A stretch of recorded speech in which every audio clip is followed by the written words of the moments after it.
associate no partners with him. We are preventing the non-Muslim from doing the biggest sin of shirk. These small sins don't carry any weight in front of shirk. So this is the teaching of the Holy Quran and the teaching of a beloved Prophet.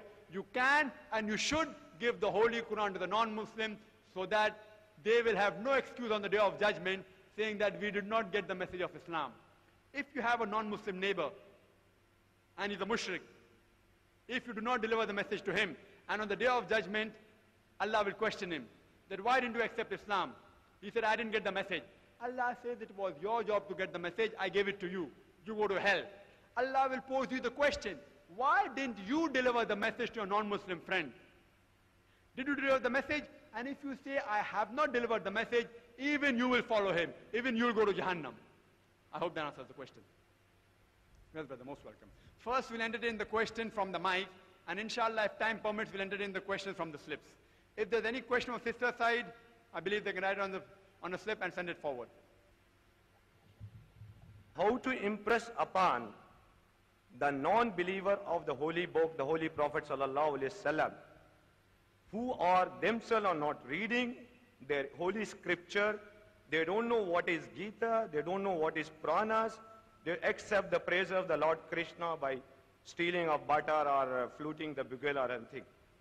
How we have to be a mubaligh like you, to impress upon a non-believer to accept the Holy Quran believes into the entire system of the universe, the faith of the people, and by ending it with Khatmul Mursalin. I hope if I am not wrong in my question. Did you understand it? The question posed by the brother was that the Hindus, they don't themselves read the Gita. They don't know much about their own holy scriptures. They only know about Krishna, etc. So how do we do dawah with them? What do we have to tell them? That you have to ask them, as the Quran says, Ta'ala ila kalmatin sawa'im bainana bainakum, that come to common terms as between us and you. Which is the first term? Allah na'budu illallah, that we worship none but Allah. Wala nushrika bihi, that we associate no partners with him. The Holy Quran says the best way of doing dawah is to say Allah na'budu illallah. If they quote about Krishna, you have to say, dear brother, my Hindu friend, where do you come to know about Krishna? So he will say in Mahabharata, in Bhagavad Gita. Let him do the job. Bhagavad Gita is one of the holy scripture of the Hindus. So you have to say, since you believe in Bhagavad Gita and you quote Krishna, Bhagavad Gita also says in chapter number 7, verse number 19 to 23, it says, all those who do idol worship, they are materialistic people. Those who do idol worship, they are materialistic people. They say, when they speak about Krishna and other lords, they say we come to know about these things from the Vedas.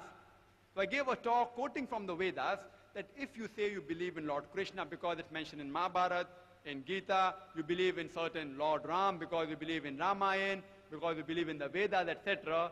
So if you believe in parts of Vedas, you have to believe as a whole. Your Vedas even prophesize the advent of a beloved prophet. And I gave quotation from Atharva Ved, from Rig Ved, from Sam Ved about the prophecy of a beloved prophet. You can even speak to them, Allah na'budu illallah, that we worship none but Allah. Wala nushrika bihi, that we associate no partners with him. You have to tell them, it's mentioned in your Ved, in the Rig Ved, chapter number 32, verse number 3. It says, Na tasya pratima asti, of that God no image can be made. It's a Sanskrit quotation. In the same Yajurved, chapter number 40, verse number 8, it says that God is imageless and bodiless. Same Yajurved, chapter number 40, verse number 9 says, all those who worship the asambhuti, that means the natural things like water, earth, air, they are in darkness. And the verse continues in Sanskrit. Andhatma pravishanti ya sambhuti mupaste. They are entering more in darkness, those who worship the created things, the sambhuti, like table, chair, idol, etc. Who says that? Don't talk about the Quran. Your scripture says that. Your scripture also says, Ekam braham dustya naste. Niya naste naste kinchan. Bhagwan ek hi hai, dusra nahi hai. Nahi hai, zara bhi nahi hai. There is only one God, not a second one. Not at all, not in the least bit. So you have to say, Ta'ala wila kalmitin sawa'im bainana bainakum, that come to common terms as between us and you. If they don't know their scriptures, you memorize certain verses of their scriptures which match with the Holy Quran. Because the Quran is the Furqan. we don't agree that their scripture is the word of Allah subhanahu wa ta'ala. The scripture that they have, the Veda, we don't agree it is totally the word of Allah subhanahu wa ta'ala. By name, we know 4 revelations: the Torah, the Zabur, the Injil, and the Furqan. But the Holy Quran also says in other places, in Surah Ra'd, chapter number 13, verse number 38, it says that we have sent a revelation to every nation. Several revelations were sent down. By name we know 4. So Veda, if a Hindu asks, is it a revelation of God Almighty? I say, I don't know. It may be. But even if it is a revelation of God Almighty, it was only meant for that time. Today you have to believe in last and final revelation, that is the Holy Quran, not in a revelation which was time-bound. Even if it was, I can't say for sure. I'm not saying it's the word of God.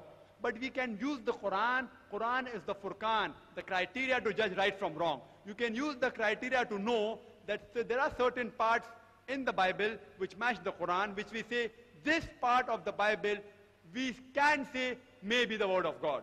This part of the Veda which says that Ya Ek It Mushtihi, there is only one God, worship Him alone. Rig Ved, volume number 6, chapter number 45, verse number 16, may be a word of God. But the whole Veda, we don't agree is the word of God. Hope that answers the question.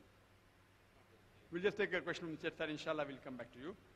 The question is, now that you have tried to prove the advent of Prophet Muhammad through some of certain Eastern religious scriptures, can we presume that the majority people of India are people of the book? If yes, can we marry them without converting them? The right word is reversion, as I said, as this is allowed in respect of the people of the book. The meaning of the people of the book, Ahl Kitab means people of the book. One of the meaning of Kitab is also revelation, people of the revelation. Ahl Kitab means people of the revelation. In that way, even the Muslims are Ahl Kitab. But when the Quran speaks about Ahl Kitab, it is particularly referring to the people of the law and the gospel, the people of the Torah and the Injil, referring to Jews and Christians. So whenever Quran gives a reference, you have to read in context. So when Quran says Ahl Kitab, it refers to no one but Jews and Christians. It does not refer to Muslims. When Quran says, Ya Ahl Kitab, wala taqulu salasa, O people of the book, don't say Trinity. Do Muslims say Trinity? We are Ahl Kitab. Do we say Trinity? No. So when the Quran says Ahl Kitab in context, it's referring to a particular Ahl Kitab, only Jews and Christians, not the Muslims and the other people. Regarding the second part of the question, since the prophecy of Muhammad, peace be upon him, mentioned in the Hindu scriptures, can we say the Ahl Kitab? No, sister. As I said, we cannot say for sure that Veda is the word of Allah subhanahu wa ta'ala. It may be. Even if it is outdated. It's outdated. We have to believe in the last and final revelation, that is the Holy Quran and no other book today. It may be the word of God. Can we marry them? No. The Holy Quran says in Surah Al-Baqarah, chapter number 2, verse number 221, it says that do not marry unbelieving women. Do not marry unbelieving women, mushrik women, those women who do shirk, unless they believe, until they believe. Even a believing woman who is a slave woman, she is better than an unbelieving woman, a mushrik woman, even if she allows you. So Quran says, don't marry mushrik women unless they become believers. Even a Muslim woman, a jhadu wali, who's a believer, who's a Muslim, she is better than the mushrik, even if she allows you. She may be the Queen of England. She may be the most wealthiest woman in the world. She may be the most beautiful woman in the world. But yet, a jhadu wali, who's a Muslim woman, she's much better than the Queen of England, even if she allows you. If she's a mushrik, a Muslim woman, a jhadu wali, is better than the Queen of England if she does shirk. Similarly, for a man, the vice versa is applied. That a believing woman should not marry a mushrik man unless he believes. A jhadu wala, a Muslim jhadu wala, is much better than a mushrik, even if he allows you. He may be Princess Charles.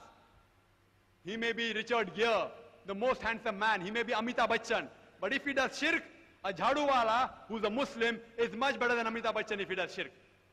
Quran says that you are not allowed to marry mushriks. I know there's a verse in the Holy Quran, in Surah Ma'idah, chapter number 5, verse number 5, which says, you're allowed to marry the women of the Ahl Kitab. But you can only marry those women from the Ahl Kitab who are modest, not those who do shirk. Because Quran says in Surah Maida, chapter number 5, verse number 72, it says that they say that Jesus Christ, peace be upon him, the son of Mary, is Allah subhanahu wa ta'ala. Waqal al-Masih. But said Christ, Ya Bani Israel, O children of Israel, A'budullah, worship Allah, Rabbi wa Rabbakum, who's my Lord and your Lord. Inno mushrik billah.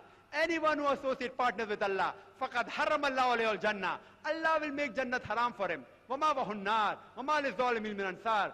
And fire shall be his dwelling place, and he shall have no helpers in the hereafter. That means, even among the Ahl Kitab, among the Jews and Christians, there are people who do shirk. Inno mushrik billah. Anyone who associates partners with Allah, faqad haram Allah alayhi al-Jannah. Allah will make Jannat haram for him. So you cannot marry those Ahl Kitab women, Jews and Christians, who do shirk. You can only marry those Ahl Kitab who don't do shirk. And this is mentioned Surah Al-Imran, chapter 3, verse number 110, that minhumul mu'minuna waqsamul fasiqun. Among the Ahl Kitab, there are some who are believers, but the majority are perverted transgressors. So you can marry those Ahl Kitab women, those who don't do shirk, and those who have iman. Hope that answers the question. But let's pose the question that there are some non-Muslims like Christians, etc., who can show about moral characters to the Muslims, etc., they are better than them. What happens to these good characters? Brother, as I mentioned, the criteria to go to Jannah are 4, according to Surah Al-Asr. One is Iman, one is righteous deed, Tawasul bil Haq, doing dawah and Islah, Tawasul bil Sabr, inviting people to patient perseverance. If they are very good in righteous deed, suppose you are paying for an examination and there are 4 subjects, science, geography, history and mathematics. If you get 100 out of 100 in maths, and the other 3 you fail, will you overall pass?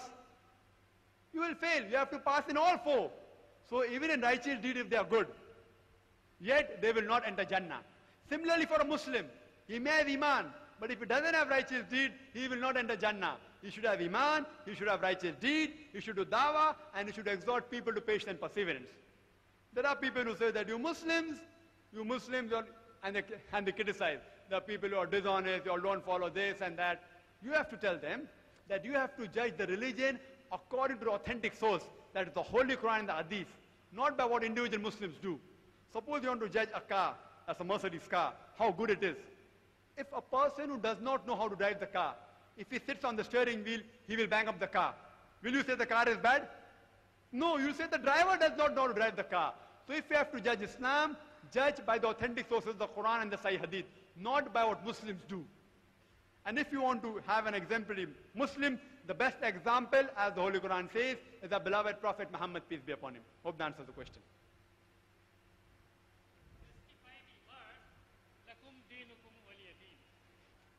The brother says, justify the verse of the Holy Quran, lakum dinukum waliyadin. And many Muslims quote this, lakum dinukum waliyadin. To use your way, to me is mine. Therefore, you should not do dawah to the Hindu. He can be a Hindu, he can be a Christian, he can be a Parsi. All will go to Jannah. Lakum dinukum waliyadin. Brother, you are quoting out of context. You are quoting a verse of the Holy Quran from Surah Kafirun, chapter number 109, verse number 6. But you are quoting out of context. For the complete context, you have to go to the first 5 verses. It says, قُلْ يَا أَيُّهَا الْكَافِرُونَ لَا أَعْبُدُ مَا تَعْبُدُونَ وَلَا أَنْتُمْ عَابِدُونَ مَا أَعْبُدُ وَلَا أَنَا عَابِدٌ مَا عَبَدتُّمْ وَلَا أَنْتُمْ عَابِدُونَ مَا أَعْبُدُ لَكُمْ دِينُكُمْ وَلِيَ-دِينِ. Before you quote the last word, it's compulsory you should quote the first 5 words, which says, say to those who reject faith. The question of rejecting the faith only comes if you deliver the message of Islam. If you don't deliver the message of Islam, how can you say that he rejects the faith?